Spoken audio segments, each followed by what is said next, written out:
Now, Vice President J.D.Vance and other officials at the U.S. military base in Greenland today sound the alarm over an increasing presence of the Chinese Communist Party and Russian military. And joining me to discuss is former CIA officer Claire Lopez. Claire, thank you so much for joining us. President Trump has been reiterating that the U.S. could partner or control Greenland, an autonomous region or semi-autonomous that's part of Denmark. So, Claire, a lot to unpack here, but first off, why is the U.S. taking control of Greenland important for international security? Well, a number of reasons. One is its geographic location.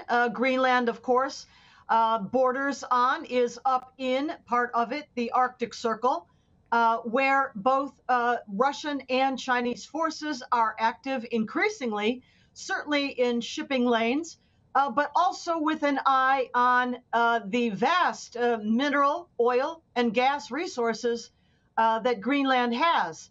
But I will note that Vice President J.D. Vance, as well as President Trump, have always emphasized that this must be a choice of the people of Greenland.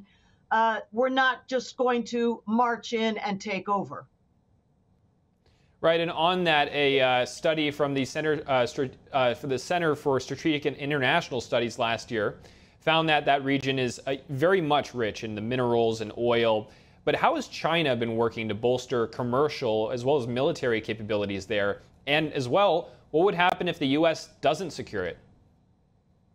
Well, we know that currently China controls something like 70% of the rare earth elements resources across the world, not just in China, but other places like Africa, and has expressed interest in participating in exploitation of Greenland's rare earth elements resources, which would, if it went forward, would give China an even greater share of control over these important minerals. Another reason why the United States is very interested in partnering with Greenland ourselves in order that China not necessarily expand its control over that much of a percentage of the Earth's rare earth elements.